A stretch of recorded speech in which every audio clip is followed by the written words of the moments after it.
Love was a lie. And my money paid for it. Before we begin, thank you for joining us. If you enjoy real, emotional stories, please subscribe to our channel, like this video, and share it with someone you care about. Your support helps us keep telling these stories and means the world. Now, imagine waking up one morning, everything feeling ordinary, and then discovering your life has shifted in an instant. A single piece of paper, a few words, and then everything you thought was certain disappears. I was standing in the kitchen, coffee still warm in my hands, when my eyes caught something unusual. A yellow post-it note, stuck to the fridge. Not a letter. Not a carefully written message. Just 4 words, scribbled in familiar handwriting that suddenly felt foreign. Goodbye. Never loved you anyway. For a moment, my chest tightened. My breath hitched. I could feel my heart pounding in my ears. I reread it, willing myself to see a mistake. Maybe I had misread. Maybe my eyes were playing tricks on me. But no, the words were real. Cold. Final. Unforgiving. The man I had trusted for 9 years, the one I had shared every hope, every dream with, was gone. Just like that. I looked around the kitchen, searching for a trace of him, for something that would make this feel unreal, like a bad dream. His shoes were gone, neatly placed near the door. His jacket, the one he always left on the coat rack, was missing. Even the drawers he always opened in the mornings were empty. Cleared out. Precise. As if he had been planning this for weeks, waiting for the perfect moment to vanish. I sank against the counter, gripping my coffee tighter than necessary, my hands trembling. We had dinner together just last night. We laughed at the same show we always did. We shared stories, gossip, even silly jokes. Everything had seemed normal, ordinary, comforting. And yet, all of that normality had been a mask. A careful facade for the storm that had been quietly brewing behind the scenes. Then my phone buzzed.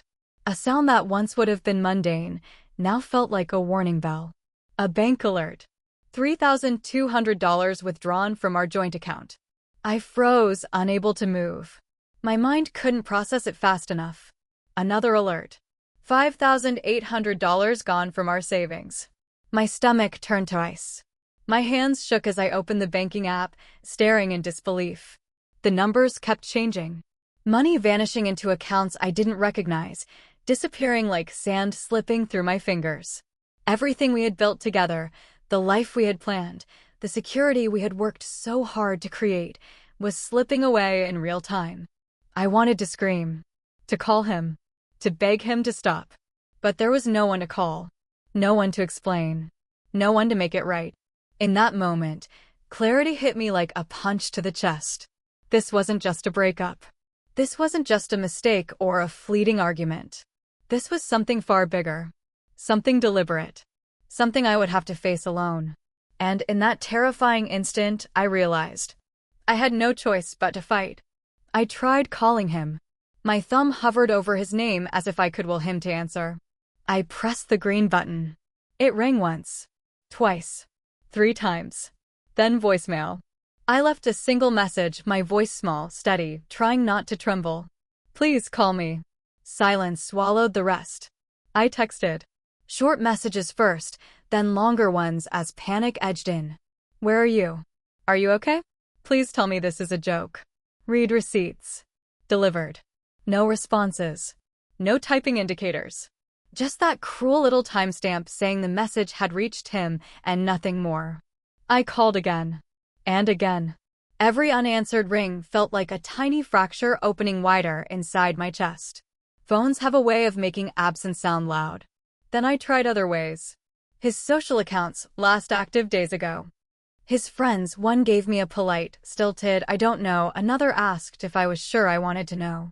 Neighbors shrugged and said they hadn't seen him leave.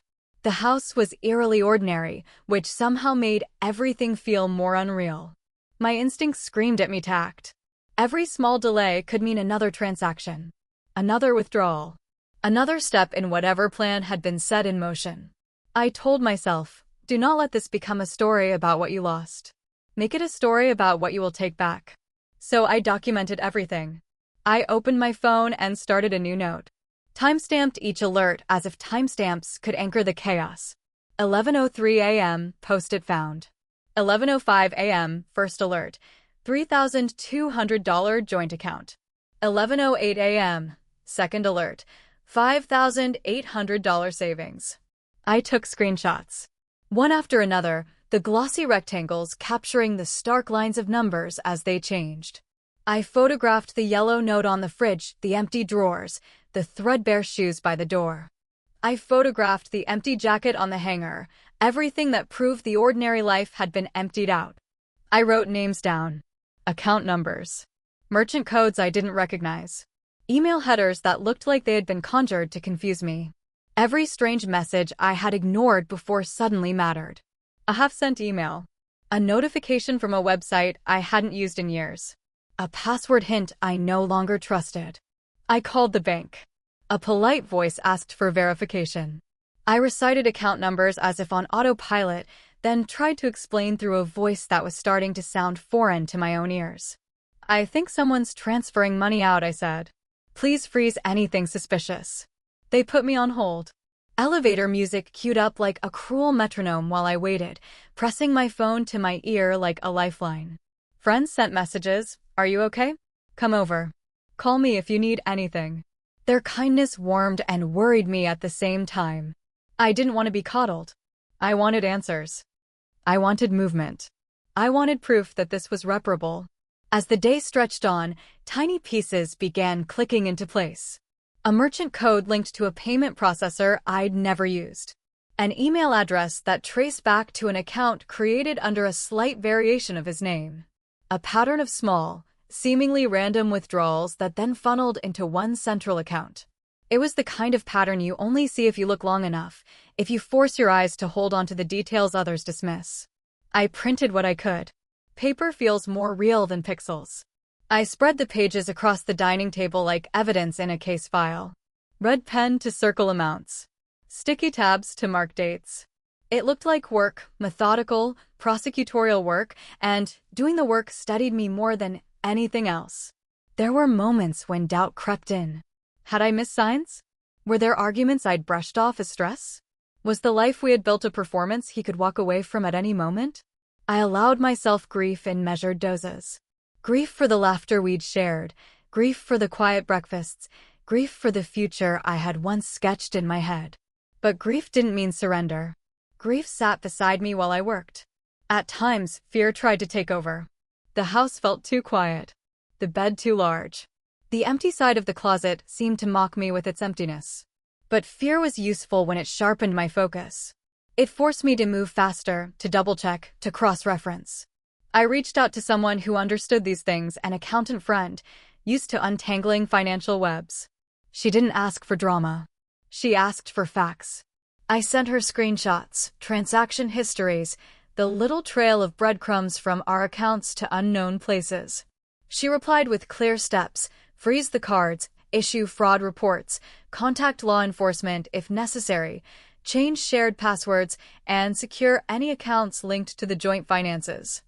Each step I checked off felt like reclaiming territory. Freeze the account, box checked. Change passwords, box checked. Report suspected fraud, box checked.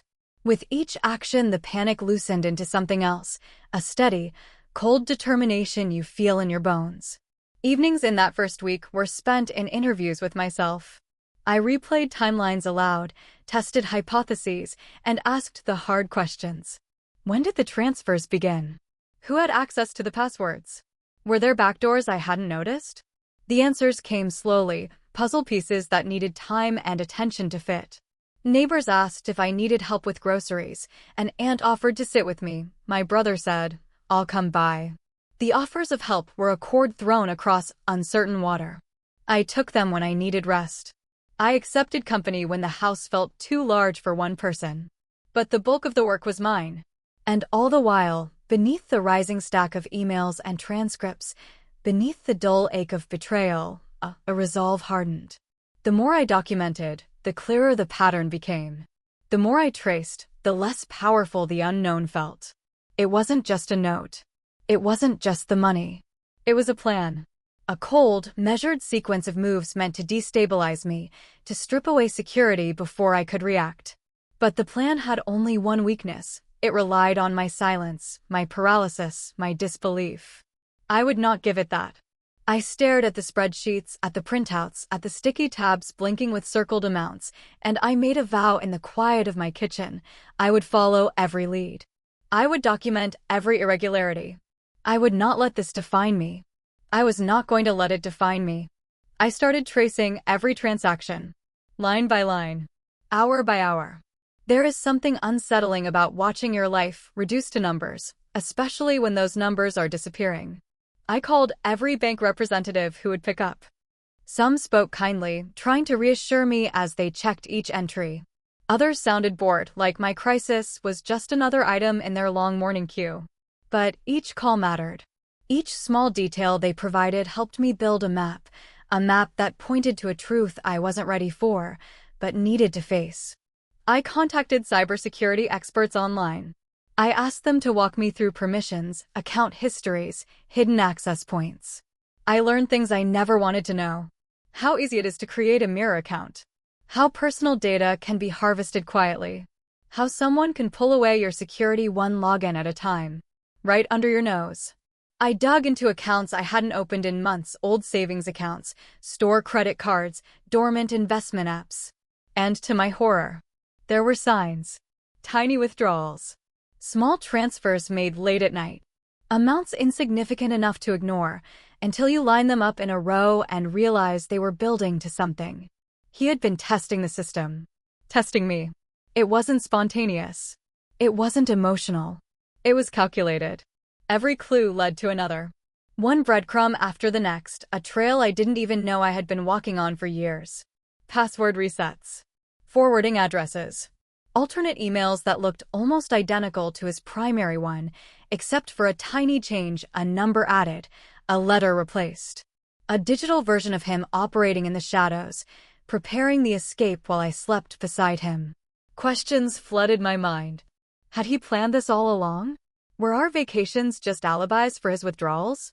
Were the late-night shifts really work, or something else? How long had his heart been leaving before his body did? And the one question I couldn't escape. What else was he capable of? I remember sitting in the dark living room, scrolling through months of statements, feeling the minutes pass like years. Every new alert on my phone was a punch in the gut. Even spam notifications made me jump, because now anything could be another stolen piece of me.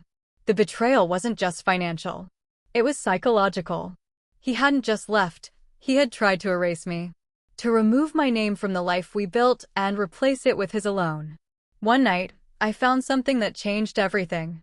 A transfer from our joint account, not days ago, but months, going to a name I'd never seen before.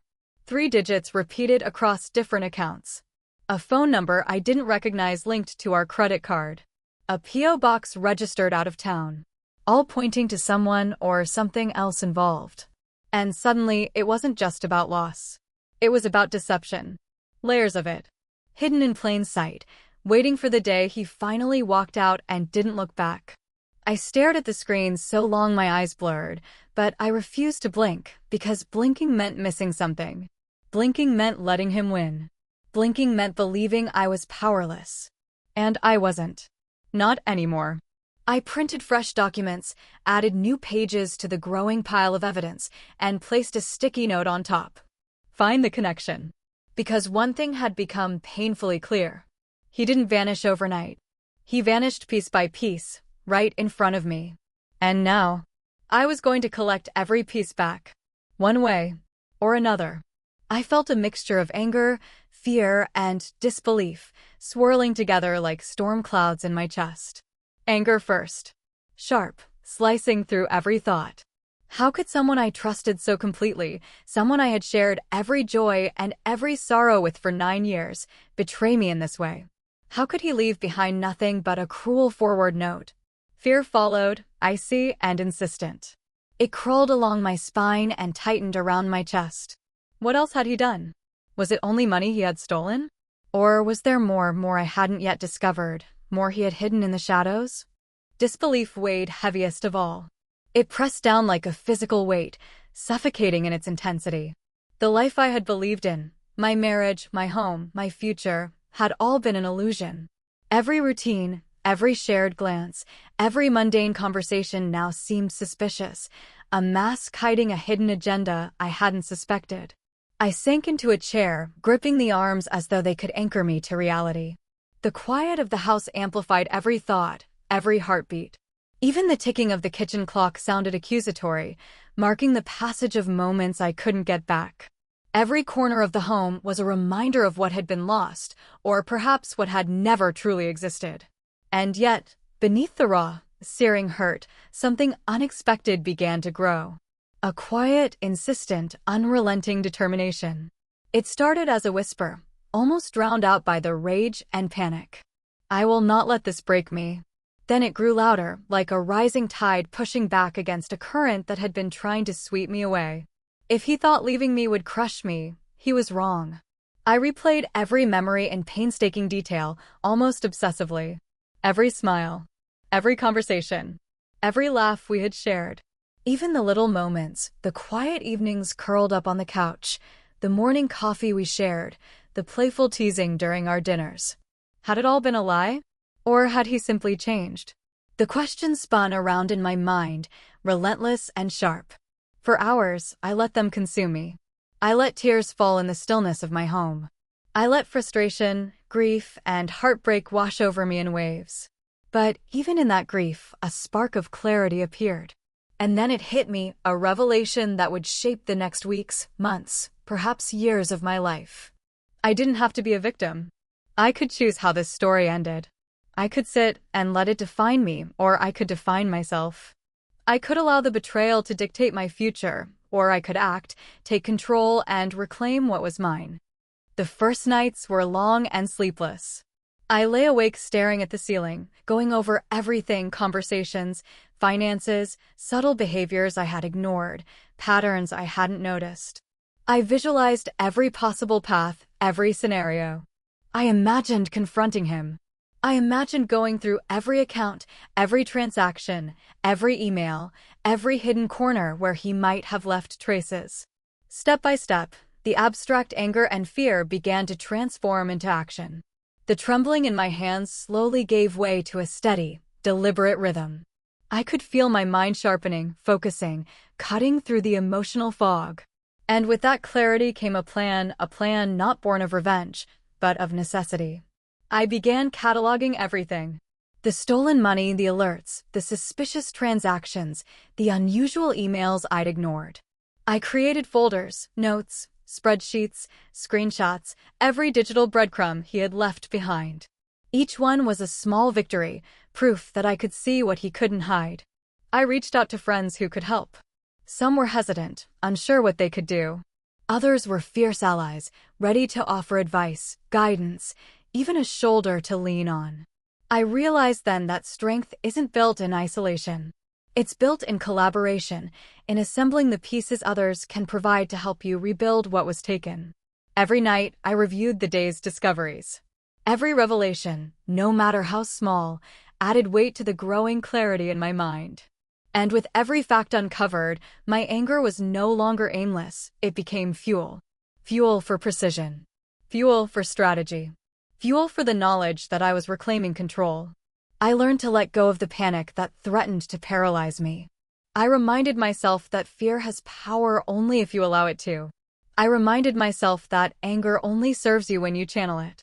I reminded myself that disbelief cannot destroy you, only inaction can. And then, for the first time in days, I felt something I hadn't felt since the note appeared on the fridge. Control. A sense of agency. A realization that, though he had tried to erase me, he had underestimated my resilience. Because in the quiet of the night, amidst printouts and screenshots, spreadsheets and sticky notes, I made a vow. I would not let this betrayal define me. I would not let this theft dictate my future. I would fight, methodically, relentlessly, strategically. I would reclaim what was mine, piece by piece, step by step. And when the dust settled, I would emerge stronger, wiser, and unstoppable. I froze the accounts, changed passwords, monitored every alert. Not out of paranoia, but out of survival.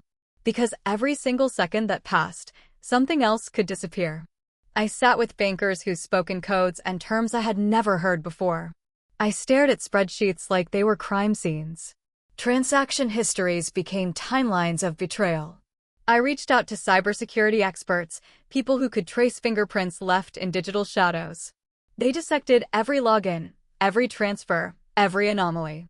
And with each discovery, it became clearer. This wasn't impulsive. He had been preparing. Burner emails. Hidden accounts. A second phone number I had never seen. Conversations and agreements with people whose names wrapped around my mind like poison. It was like peeling back layers of a mask. And finding darkness underneath each one. Every time my phone buzzed, my chest tightened. Was it another alert? Another theft? Another revelation that the life I thought I was living had already been dismantled? He thought I would collapse under the weight of this chaos. He thought confusion would swallow me whole. He thought he could escape before I even knew to chase. But instead of falling apart, I became focused. Every document I signed, every screenshot I saved, added up to something powerful. Evidence. I wasn't just reacting anymore. I was building a case. A timeline. A truth he never expected to see daylight. And late at night, when doubt tried to creep in, when the house felt too quiet, when I remembered the warmth of the man I thought I married, I reminded myself, the person who made me smile is gone. The stranger who betrayed me is the one I'm fighting now. He planned this, strategized it, executed it like a professional. But he made one fatal mistake. He assumed I would fight alone. Because soon, his lies would reach the one place he never imagined. Law enforcement. My story wasn't ending in heartbreak. No, it was transforming into a mission. He tried to erase me, but I was becoming impossible to ignore. Step by step, the picture became clearer. Every dollar traced, every transaction documented, every account cross-checked. And then, I stumbled upon something I hadn't expected, something that made my stomach twist and my heart pound. It wasn't just our money he had taken. There was another fortune. Hidden. Massive. Not ours, but his. Or someone else's. And he had moved it through the same channels, the same accounts, leaving traces I would never have noticed without this deep dive. My hands shook as I stared at the numbers. Millions. Not thousands. Millions. Funds shifted across borders. Accounts opened in secret. Offshore transfers that should have been impossible to trace. He wasn't just betraying me, he had stolen from others. People who wouldn't forgive easily. People who might come looking. I realized the gravity of the situation. This was no longer a story about a cheating husband or empty bank accounts. This was about someone who had built a double life, and I was trapped in it, unknowingly part of his web. I reviewed every notification, every withdrawal again. Every step he had taken calculated. Smooth. Professional. I could feel the weight of it pressing down. And yet, beneath the fear, my determination burned brighter. If he thought hiding this fortune would give him power over me, he had underestimated my resolve. I began connecting the dots. Some transactions tied back to luxury properties I had never seen. Some led to business deals in cities I hadn't even known we had connections to. And others hinted at people with influence who would not forgive theft lightly. The stakes were higher than I could have imagined. I wasn't just fighting for my money anymore. I was fighting for my safety, my life, for the life of the person I loved most, my own future. I enlisted the experts again. Cybersecurity specialists, financial analysts, private investigators. Together, we traced the path of this hidden fortune. Every clue, every irregularity became a thread leading to the heart of the deception. And with every revelation, my anger shifted into something sharper. It wasn't just betrayal now. It was justice. And I would make sure that the man who thought he could erase me and everyone else he had wronged would face the consequences. Step by step, I regained control. Step by step, his carefully constructed empire of lies began to collapse under the weight of my discovery. And in that moment, the first time since that morning in the kitchen, I understood something crucial. I was no longer just a victim. I was a force he could never predict. And this story, my story, was only beginning. Looking back, that morning is unforgettable. The way the sunlight fell across the kitchen counter. The smell of coffee still warm in the mug I had been holding. The yellow post-it note stuck coldly to the fridge. For words. For words that shattered everything I thought I knew about the man I loved, the life I trusted, the future I had planned. And then the alerts. One by one. Numbers vanishing from accounts we had built together. Each notification a hammer blow to my chest. The panic. The fear. The disbelief. All of it overwhelming in a way I never imagined possible. The disappearance. His absence from the life he had promised me. The echo of footsteps that would never return. The silence in the house where laughter and warmth once lived. At the time, I thought it was the end. I thought it was the collapse of everything that mattered. But looking back now, I see it for what it truly was. A beginning. Because that morning, that chaos, that betrayal, it didn't just take things from me. It forced me to find something I didn't know I had. Strength. Resilience. A kind of clarity that only comes when life strips you bare, when every familiar support is gone, when every assumption you had about safety and love is shattered. I discovered an inner power I had never tested before. The ability to think clearly when fear tried to paralyze me. The ability to act when confusion threatened to freeze me in place. The courage to face reality, however harsh, and begin to fight back. It was a clarity of purpose unlike anything I had felt. A determination that no betrayal, no stolen fortune, no lie, no absence could ever shake. A vision that stretched beyond the grief, beyond the anger, beyond the humiliation. And in that vision, I found something priceless.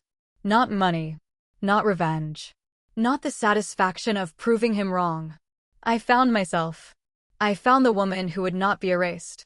The woman who could rise from betrayal stronger than before. The woman who could reclaim control over her life, her future, her choices. And if there is one lesson I hope this story leaves with you, it is this. You can rebuild. You can reclaim control. And in the quiet of that realization, I understood something extraordinary. Life doesn't end at the moment of betrayal. It begins again. Stronger. Sharper. Unstoppable. If you've ever faced betrayal, deception, or loss, remember this. You're stronger than you know. Your story isn't over. Take control. Protect what matters. And never let anyone else write the story of your life. If this story moved you, if it reminded you of the strength within, please support our channel. Subscribe to stay with us for more real, emotional stories. Like this video to show you are here, witnessing the journey. And share it with someone you love, because every story deserves to be heard, and every person deserves hope. Your support isn't just a click. It helps us continue telling stories like this, stories that inspire, empower, and remind us that even in the darkest moments, strength can be found. Now, take a deep breath. Feel it. Even when the world seems to crumble around you, even when betrayal cuts deeper than you imagined, remember. You can rise. You can rebuild. You can reclaim control.